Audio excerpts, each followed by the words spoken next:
نحمدہ ونصلی ونسلم علی رسول الکریم اما بعد فاعوذ باللہ من الشیطان الرجیم بسم اللہ الرحمن الرحیم۔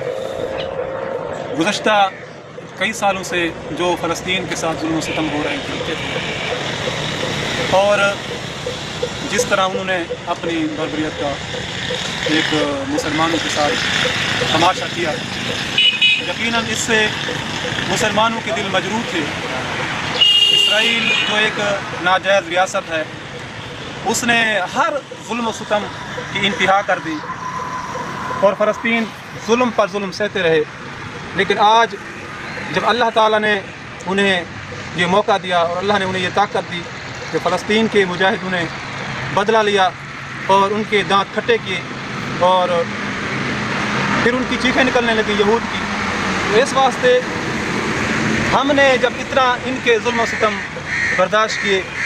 اور مسلمانوں کے دل مجروح ہوتے رہے، اس وقت تمام بین الاقوامی جتنی بھی یہ حکمران ہیں سب خاموش رہے اور جتنی ملک ہیں وہ تماشا دیکھ رہے تھے، دیکھ رہی تھی۔ تو میرے آقا اس وقت کیونکہ قیامت تک کی ہر صدی کا ہر سال کا ہر مہینہ، ہر مہینے کا ہر ہفتہ میرے آقا علیہ السلام اس کو دیکھ بھی رہے تھے اور اس کا حل بھی ارشاد فرما رہے تھے۔ تو اس واسطے میرے آقا نے فرمایا کہ تم یہود کے ساتھ قتال کرو گے، مسلمانوں تم لڑو گے یہود کے ساتھ، اور وہ یہودی جب پستہ ہو جائیں گے، شکست خوردہ ہو جائیں گے، تم غالب آ جاؤ گے ان پر، تو فرمایا کہ پھر یہود پتھروں کے پیچھے چھپ جائیں گے۔ بے شک فرمایا یہود پتھروں کے پیچھے چھپ جائیں گے، اور آج وہی سب کچھ ہو رہا تھا۔ جس وقت مسلمانوں نے یہود کے بارڈر پار کیے، اسرائیل کے بارڈر پار کر کے فلسطین کے مجاہدین پیراشوٹ کے ذریعے پہنچے وہاں پر، اور ان کی چھاؤنیوں اور ان کی اڈوں پر گولہ بارود اپنے ٹینکر چھوڑ کے وہ بھاگ رہے تھے اور وہ چھپ رہے تھے، تو پتہ چلا کہ جس طرح رب ذوالجلال نے قرآن پاک کے اندر فرمایا کہ کافر وہ شیطان کے دوست ہیں، وہ شیطان کے راستے پر لڑتے ہیں اور مومنین اللہ کے راستے پر لڑتے ہیں۔ تو اس واسطے فرمایا جو کافر کے دوست ہیں ان کا مکر وہ ضعیف ہے، ان کا تو کمزور ہے، اور مسلمانوں تمہارا تو قوی ہے، تم اللہ کے راستے پر لڑتے ہو، تمہارے ساتھ اللہ کی طاقت ہے۔ اس واسطے اور پھر اب جو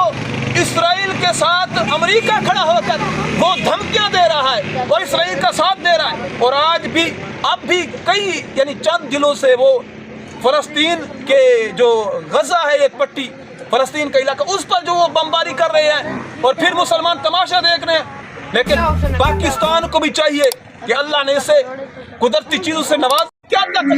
اس کے پاس وہ میزائل ہے جو یہاں پر اسرائیل پر حملہ کر سکتے ہیں یہاں سے۔ اس واسطے مسلمانوں کو چاہیے، آج ہمارے حکمران ہم بے بس ہیں، ہم لاچار ہیں، ہمارے سینے مجروح ہیں، لیکن کچھ کر نہیں سکتے، لیکن انہیں اللہ نے طاقت دی ہے اور وہ کچھ کر سکتے ہیں۔ آج وقت ہے کہ قیامت کے دن جب رب ذوالجلال سے پوچھے گا کہ جس وقت مسلمانوں پر ظلم و ستم ہو رہے تھے اور فوج بھی طاقتور تھی اور حکمران بھی طاقتور تھے اور وہ بدلہ لے سکتے تھے اپنے مسلمانوں کا، تو اس وقت تم کیوں خاموش رہے، تم کیوں گونگے شیطان بنے رہے؟ آج اس واسطے وقت ہے کہ آج فلسطین کے کندھوں کے ساتھ اپنا کندھا ملائیں اور اسرائیل کی طرف کریں اور اسرائیل کو جواب دیں کہ آج مسلمان زندہ ہیں، مسلمانوں کے اندر غیرت اسلامی زندہ ہے۔ اس واسطے اللہ تعالیٰ کی بارگاہ میں دعا ہے کہ اللہ تعالیٰ ہم مسلمانوں کو دنیا کی تلواریں جنت کی چابیاں ہیں، مطلب کیا ہے، اس وقت کی تلواریں تھیں، آج کا اسلحہ ہے،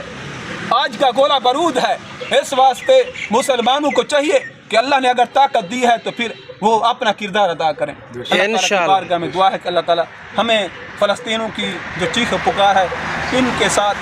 ہمیں کندھے کے ساتھ کندھا ملا کر کھڑا ہونے کی توفیق عطا فرمائے اور مسلمانوں کے اندر جذبہ ایمانی عطا فرمائے۔ وما توفیقی الا باللہ۔